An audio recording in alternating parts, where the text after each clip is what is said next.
है एवरीवन, एक बार फिर स्वागत है आपका अपने YouTube चैनल श्री एकेडमी पर, जहां पर हम सिर्फ पढ़ते नहीं है, याद भी करते हैं। तो हमने भारत के इतिहास की सीरीज स्टार्ट की थी, उसी के अंतर्गत आज हम पढ़ेंगे हमारे वेद और प्रकार।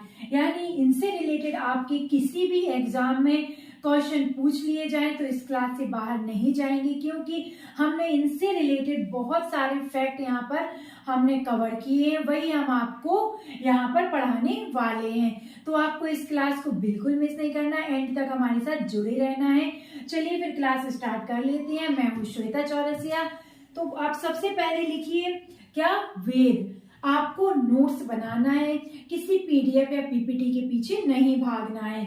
आप अपने नोट्स बनाइए। तो आप सबसे पहले लिखिए वेद। हम इसमें पढ़ेंगे इसके संकलनकर्ता कौन है, हम देखेंगे हमें इससे क्या जानकारी प्राप्त होती है, क्या उपदेश प्राप्त होते हैं, हम सब कुछ इसके अंतर्गत पढ़ने वाले हैं। तो आपको सबसे पहले पता होना चाहिए वेद हमारे धार्मिक ग्रंथ है। क्या है?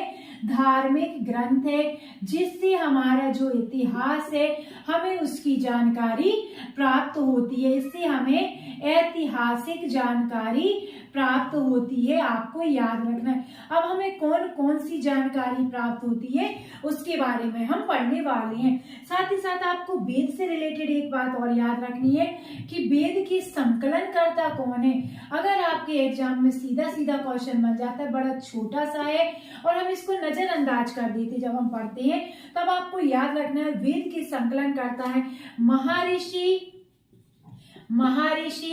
वेद व्यास, महर्षि कृष्ण।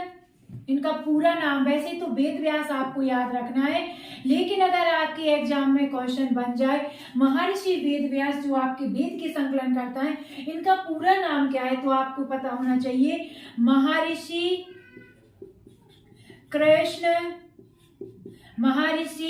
कृष्ण द्वैपायन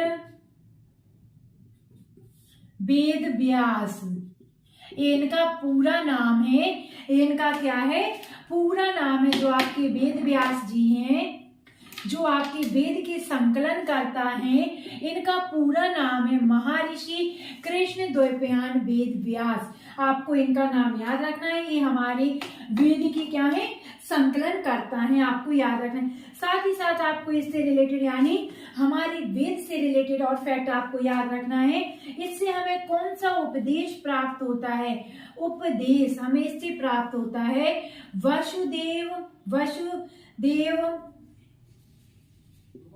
वसुदेव कुटुंबकम। अगर आपके एग्जाम में क्वेश्चन पूछ लिया जाए वसुदेव कुटुंबकम, ये उपदेश की जानकारी हमें किससे प्राप्त होती है, तो आपको याद रखना है हमारे वेद से हमें प्राप्त होती है। किससे? हमारे वेद से हमें प्राप्त होती है वसुदेव कुटुंबकम, आपको याद रखना है। साथ ही साथ आपको अब पता होना चाहिए हमारे वेद कितने प्रकार के होते हैं। तो जो आपके वेद है, वेद के बारे में हमने पढ़ा, इसके संकलन करता महर्षि वेद व्यास हैं, जिनका पूरा नाम है महर्षि कृष्ण द्वैपायन वेद व्यास। आपको याद रखना है वेद हमारा एक धार्मिक ग्रंथ है, जिससे हमें ऐतिहासिक जानकारी मिलती है, क्योंकि ये इतिहास को जानने का एक स्रोत है। इतिहास को जानने का क्या है, स्रोत है। और किसके अंतर्गत है, तो आपको याद रखना है हमारे धार्मिक ग्रंथ के अंतर्गत आता है। इसी के अंतर्गत अभी हम पढ़ेंगे आरण्यक, साथ ही साथ हम पढ़ेंगे जो हमारे उपनिषद है उनके बारे में भी हम पढ़ेंगे, और हम साहित्य के बारे में भी पढ़ेंगे। यानी अभी जो धार्मिक ग्रंथ होते हैं जिससे हमें इतिहास के बारे में जानकारी मिलती है, उसका एक पहला टॉपिक है क्या है, वेद, जिसके बारे में हम आज पढ़ रहे हैं। तो आपको याद रखना है इससे हमें वसुदेव कुटुंबकम का उपदेश प्राप्त होता है। अब हम देखें कि हमारे वेद कौन कौन से हैं, कितने प्रकार के वेद होते हैं। अगर आपके एग्जाम में पूछ लिया जाए वेद कितने प्रकार के होते हैं, तो आपको याद रखना है वेद हमारे 4 प्रकार के होते हैं। कितने? 4 प्रकार के होते हैं। तो सबसे पहला वेद आपको याद रखना है हमारा ऋग्वेद है। कौन सा? सबसे पहला वेद हमारा ऋग्वेद है। अगर दूसरा वेद आपसे पूछा जाए तो आपको याद रखना है यजुर्वेद हमारा दूसरा वेद है। तीसरा वेद हमारा सामवेद है। चौथा वेद आपको याद रखना है अथर्ववेद है। कौन सा? अथर्ववेद हमारा चौथा वेद है, आपको याद रखना है अथर्ववेद। ये हमारे वेद के प्रकार हैं जो 4 प्रकार के होते हैं, ऋग्वेद, यजुर्वेद और आपका सामवेद और आपका अथर्ववेद। अब आप सबसे पहले लिखिए जो ये चारों वेद हैं, इन चारों वेदों को क्या कहा जाता है। अगर आपके एग्जाम में क्वेश्चन पूछ लिया जाए जो हमारे वेद हैं कितने प्रकार के? 4 प्रकार के, इनको कहा क्या जाता है? तो आपको याद रखना है इन चारों वेदों को संहिता कहा जाता है। क्या कहा जाता है? संहिता कहा जाता है, आपको याद रखना है। ये बड़े छोटे छोटे से फैक्ट हैं लेकिन आपके एग्जाम के हिसाब से बहुत बड़े हैं, क्योंकि अगर ये छोटे छोटे से फैक्ट भी अगर आपके एग्जाम में पूछ लिए जाते हैं और आप इन्हें छोटा समझ के निग्लेक्ट कर देते हो कि ये थोड़ा पूछेंगे और वही आपके एग्जाम में आ जाता है, तो आपको याद रखने हैं सारे छोटे छोटे फैक्ट।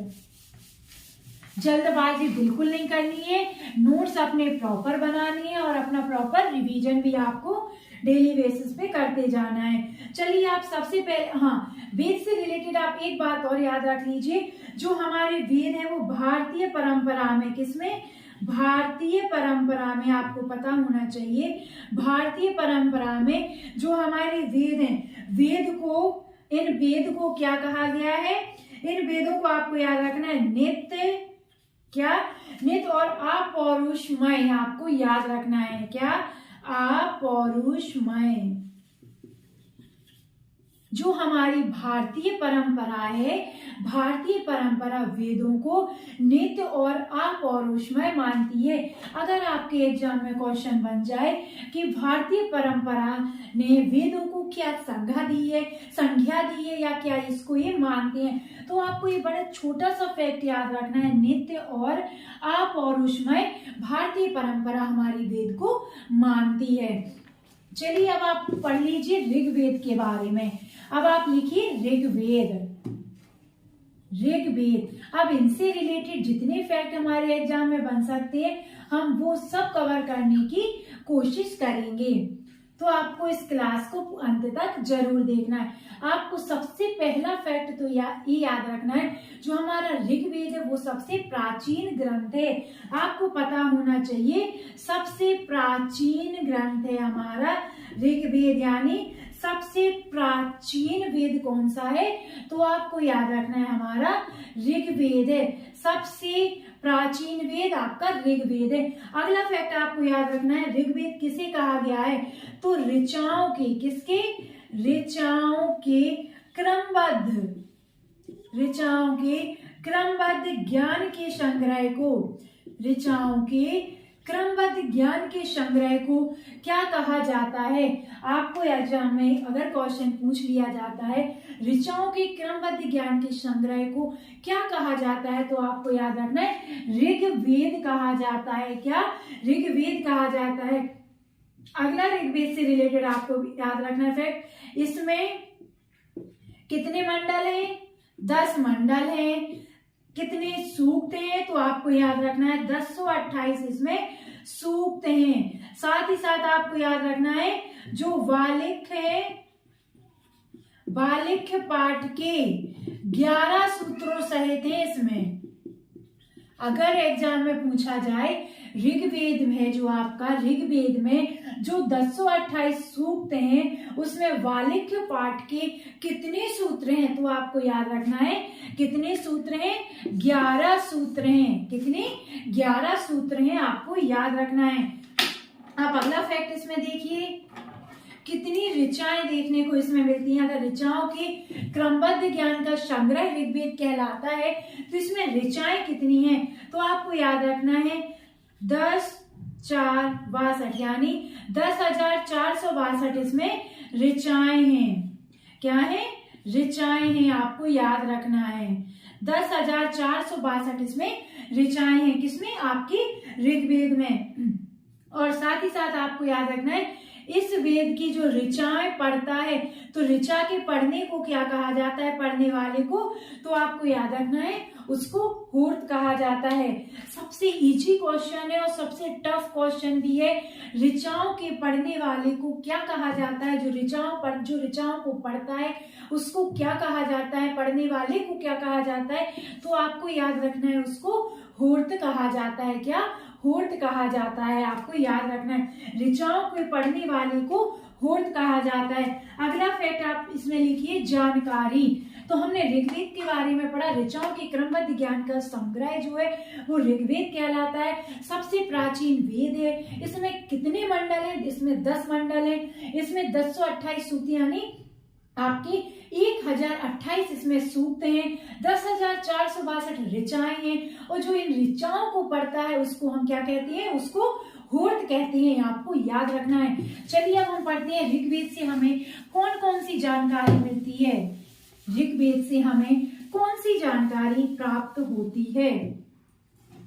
तो आप लिखिए इसमें हेडिंग जानकारी। क्या? आप लिखिए इसमें जानकारी।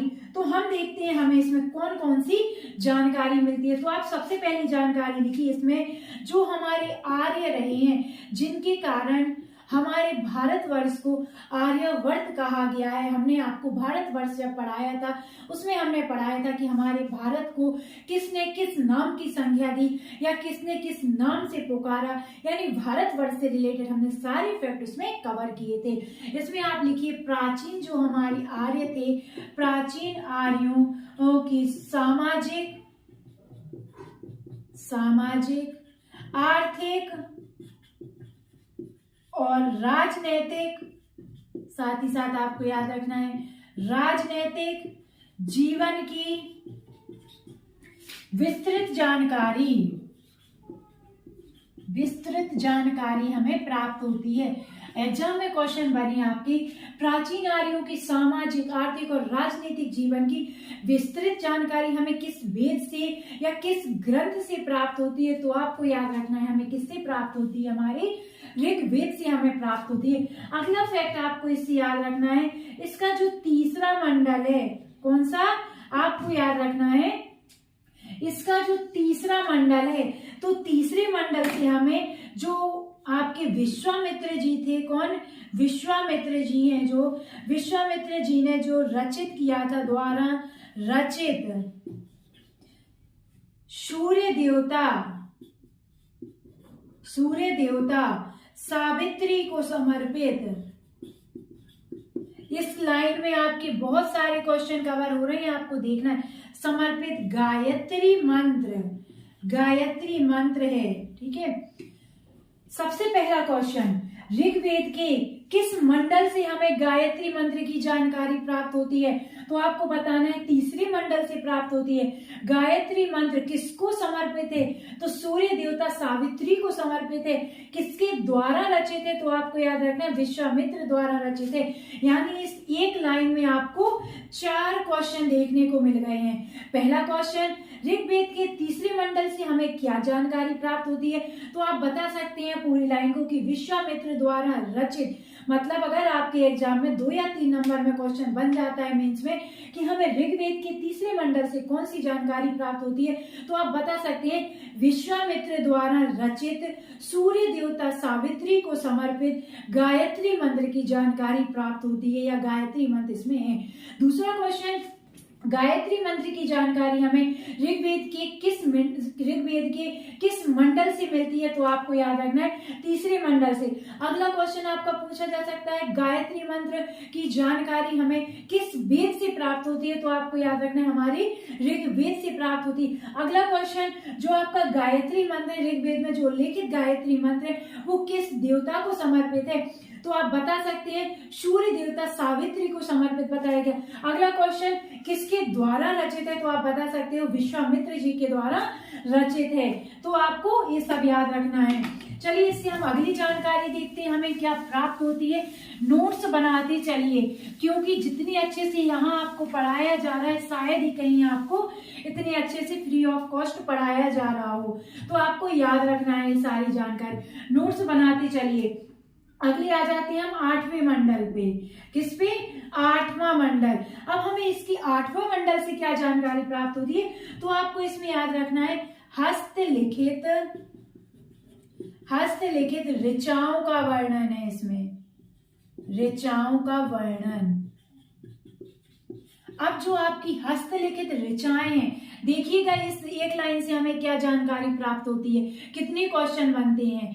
तो आपको सबसे पहला क्वेश्चन याद रखना है, ऋग्वेद की 8वें मंडल से कौन सी जानकारी हमें प्राप्त होती है, तो इसमें हस्तलिखित ऋचाओं का वर्णन है। इसमें हस्तलिखित ऋचाओं का वर्णन है। अब जो आपकी हस्तलिखित ऋचाएं हैं, इनको का क्या कहा जाता है, तो आपको याद रखना है इनको खिल कहा जाता है। इसके पहले हमने आपको बताया था जो हमारी 10,462 ऋचाएं हैं, उनकी वो पढ़ने वाले को क्या कहा जाता है, तो हमने बताया था उनको जो पढ़ता है उनको क्या कहते हैं, हूर्त कहते हैं। लेकिन आपकी जो ऋग्वेद में 8वां मंडल है, इसमें जो आपकी हस्तलिखित ऋचाएं हैं, इनको क्या कहा जाता है, तो आपको याद रखना है इनको खिल कहा जाता है। क्या कहा जाता है? इनको खिल कहा जाता है। अब हम देखते हैं हमारी अगली जानकारी। तो आपको पहुंच जाना है कितने?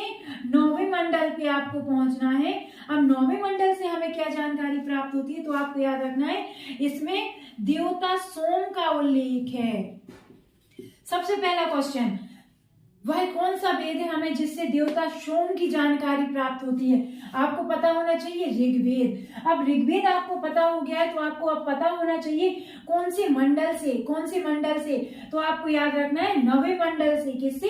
9वें मंडल से हमें देवता सोम की जानकारी प्राप्त होती है। देवता सोम का उल्लेख देखने को मिलता है आपके ऋग्वेद के 9वें मंडल से। हम अपना अगला मंडल देखते हैं। अगला मंडल कौन सा है, तो आपको अब पहुंच जाना है हमारे 10वें मंडल पे। इस मंडल से हमें बहुत सारी जानकारियां प्राप्त होती है, तो आपको इसको बहुत अच्छे से पढ़ना है और लिखना है। अब आता है आपका 10वां मंडल। सबसे पहले 10वें मंडल से आपको याद रखना है, इससे हमें चातुष्य वर्ण जो समाज है, इसकी कल्पना का स्रोत देखने को मिलता है। किसे माना गया है? पुरुष सूक्त है। वह कौन सा वेद है जिससे हमें चातुष्य वर्ण समाज की जानकारी प्राप्त होती है? आपको याद रखना है हमारे ऋग्वेद से। साथ ही साथ चातुष्य वर्ण समाज की जो जानकारी प्राप्त होती है ऋग्वेद के अकॉर्डिंग, वह स्रोत कौन सा है, तो आपको याद रखना है वह स्रोत है पुरुष सूक्त, जिसके अनुसार वह चातुष्य वर्ण का मतलब है 4 वर्ण जो हमारे वेद है उसमें उल्लेखित किए गए हमारे 4 वर्ण थे। तो वो कौन कौन से थे? हमारे 4 वर्ण जिनके बारे में आपके ऋग्वेद में उल्लेख देखने को मिलता है। तो आपको याद रखना है सबसे पहला वर्ण आ जाता है हमारा ब्राह्मण। क्या? ब्राह्मण। दूसरा आपको याद रखना है, पहला आता है हमारा ब्राह्मण, दूसरा आपको इसमें याद रखना है क्षत्रिय, तीसरा आपको इसमें याद रखना है वैश्य, और चौथा आपको याद रखना है इसमें शूद्र। हमने जब अपनी भारतीय प्राचीन ज्ञान परंपरा को जब हमने पढ़ा था, प्राचीन भारतीय ज्ञान परंपरा, उसमें हमने इनमें से बताया था कि किसको उच्च शिक्षा का अधिकार प्राप्त नहीं था और किसके लिए कौन कौन से वर्ष निर्धारित किए गए थे उच्च शिक्षा प्राप्त करने के लिए, हमने उसमें बताया था। तो आप वो क्लास जाकर जरूर देखिए, ठीक है। अब आते हैं हम अपने इसमें चातुष्य वर्ण समाज की जानकारी हमें अपने ऋग्वेद से प्राप्त होती है, जिसमें इसको पुरुष सूक्त को इसमें स्रोत माना गया है। अब जो 4 वर्ण कौन कौन से थे, तो आप देखिए ब्राह्मण, क्षत्रिय, वैश्य और शूद्र थे। अब हम इसमें बताएंगे, साथ ही साथ इसमें बताया गया है कि किससे कौन उत्पन्न हुआ है। तो आप सबसे पहले पढ़ेंगे ब्राह्मण। तो ब्राह्मण को बताया गया है कि जो आपके ब्राह्मण थे उसमें ब्रह्मा के क्रमशः जो आपके ब्राह्मण थे ये ब्रह्मा के मुख से उत्पन्न होते हैं, ऐसा उसमें बताया गया है। जो आपके 4 वर्ण हैं उसमें से जो ब्राह्मण थे वो ब्रह्मा जी के, ऐसा माना गया है कि जो ब्रह्मा जी थे, ब्रह्मा जी के जो थे उनसे उत्पन्न हुए हैं ये 4 वर्ण, जिसमें से जो आपका मुख आता है, मुख से आपके उत्पन्न हुए ब्राह्मण। कौन? ब्राह्मण आपके मुख से उत्पन्न होते हैं। फिर आपको याद रखना है भुजाओं। भुजाओं से उत्पन्न हुए आपके क्षत्रिय। भुजाओं से कौन उत्पन्न होता है? क्षत्रिय। वैश्य किससे उत्पन्न हुआ? तो आपको याद रखना है जंघाओं से। जंघाओं से आपका वैश्य उत्पन्न हुआ। और शूद्र को आपको याद रखना है चरणों से उत्पन्न होते हैं आपके शूद्र। इसलिए सबसे गिरी हुई स्थिति बताई गई है शूद्रों की। 4 वर्ण एग्जाम में क्वेश्चन पूछा जाए कितने वर्ण हैं, तो आपको 4 वर्ण याद रखनी है, जिसकी जानकारी हमें ऋग्वेद से प्राप्त होती है। और किस स्रोत से प्राप्त होती है? तो पुरुष सूक्त से प्राप्त होती है। फिर आपको याद रखना है 4 वर्ण हमारे ब्राह्मण, क्षत्रिय, वैश्य और शूद्र हैं। ऐसा इसमें बताया गया है कि जो ब्रह्मा जी का मुख था उससे ब्राह्मण उत्पन्न हुए, भुजाओं से क्षत्रिय, जंघाओं से वैश्य और चरणों से आपके शूद्र उत्पन्न हुए। ऐसा हमारे ऋग्वेद में बताया गया। अब आती है 10वें मंडल में और कौन सी जानकारी प्राप्त होती है? तो इसमें बताया गया है कि जो ऋग्वेद है, ऋग्वेद के परिच्छेदों में प्रयुक्त अधन्य शब्द का संबंध किससे है? सबसे इंपॉर्टेंट, अधन्य शब्द का संबंध किससे है? आपके एग्जाम में क्वेश्चन पूछा भी गया है। तो सबसे पहला क्वेश्चन, अधन्य शब्द का उल्लेख किसमें है? ऋग्वेद में है। इस शब्द का उल्लेख या इस शब्द का संबंध किससे है? किसके लिए ऋग्वेद में अधन्य शब्द का प्रयोग किया गया? तो आपको याद रखना है किसके लिए? गाय के लिए। गाय के लिए ऋग्वेद में कौन सा शब्द प्रयोग किया गया है या कौन सा शब्द उल्लेखित किया गया है, कौन सा शब्द हमें देखने को मिलता है? तो आपको याद रखना है अधन्य हमें देखने को मिलता है। अब हम देख लेते हैं आगे और कौन कौन सी हमें जानकारी हमारे ऋग्वेद से प्राप्त होती है। तो अगला आप लिखिए, इसमें जो वामन अवतार थे, वामन अवतार कौन? वामन अवतार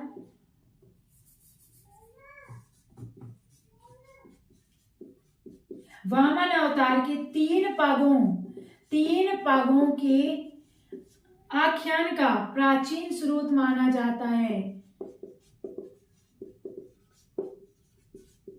प्राचीन स्रोत माना जाता है।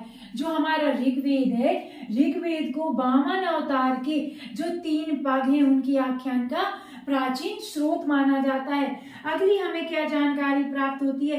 तो आपको याद रखना है इसमें इंद्र के लिए, किसके लिए? इंद्र के लिए 250, अग्नि के लिए 200 ऋचाओं की वर्णन किया गया है। 200 ऋचाएं हैं इसमें। अगर आपके एग्जाम में क्वेश्चन पूछ लिया जाए कि जो आपके ऋग्वेद है, ऋग्वेद में इंद्र के लिए कितनी ऋचाएं हैं, तो आपको याद रखना है इंद्र के लिए 250 है, अग्नि के लिए कितनी है? 200 ऋचाएं हैं, आपको याद रखना है। अगला क्वेश्चन आपको याद रखना है, जो हमारा प्राचीन इतिहास है उस इतिहास के रूप में वैदिक साहित्य में जो हमारा प्राचीन इतिहास रहा है, प्राचीन इतिहास में जो वैदिक पीरियड, हम अपने वेदों को किस पीरियड में पढ़ते हैं? किस पीरियड में? तो हम सब जानते हैं ये हमारा वैदिक पीरियड है, वैदिक काल है। तो उसमें जो हमारी प्राचीन इतिहास रहा है, प्राचीन इतिहास की स्रोत की जानकारी के लिए वैदिक काल में ऋग्वेद के बाद किसका स्थान आता है? ऋग्वेद के बाद किसका स्थान आता है? तो आपको याद रखना है शतपथ ब्राह्मण का स्थान आता है। एग्जाम में क्वेश्चन पूछ लिया जाए प्राचीन इतिहास की स्रोत की जानकारी के लिए वैदिक साहित्य में ऋग्वेद के बाद किसका स्थान आता है? तो आप बता सकते हैं शतपथ ब्राह्मण का आता है। किसका? शतपथ ब्राह्मण का आता है। अगला आपको याद रखना है इसमें सबसे प्राचीन मंडल कौन सा है?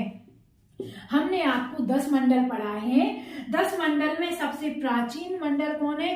तो आपको याद रखना है 2 से 7 आपके प्राचीन मंडल है और पहला और 10वां ये आपके नवीनतम मंडल हैं। अगर आपके एग्जाम में पूछ लिया जाए ऋग्वेद का सबसे प्राचीन मंडल कौन से हैं, तो आपको याद रखना है 2 से 7 आपके प्राचीन मंडल है, लेकिन आपके जो 1 से 1 और 10 है ये आपके कैसे नवीन मंडल है। 1 और 10 आपका कैसा है? आपको याद रखना है नवीनतम मंडल है। तो दोस्तों हमने अपने वैदिक पीरियड में सबसे पहले देखा वेद किसे कहते हैं, वेद है क्या, उससे रिलेटेड हमने मतलब इसको संकलित किसने किया है, तो वेद से रिलेटेड हम जितनी जानकारी पढ़ सकते थे हमने उसको कवर किया है। फिर हमने वेद के प्रकार देखे हैं, जिसमें हमने आज की क्लास में ऋग्वेद को पूरा डिटेल के साथ पढ़ा है। ऐसे ही अब हम अपनी अगली क्लास में पढ़ेंगे, जिसमें हम यजुर्वेद और जो हमारी सामवेद है और अथर्ववेद है इसको कवर करेंगे। तो आपको जल्दी से फटाफट आप इस चैनल को सब्सक्राइब कर लेना है, क्योंकि ऐसी मजेदार क्लासेस अब आपको डेली मिलने वाली हैं। साथ ही साथ इस क्लास को ज्यादा से ज्यादा शेयर करना है, और अगर पढ़ाना अच्छा लगा है तो प्लीज लाइक करिए और प्यारे प्यारे से कमेंट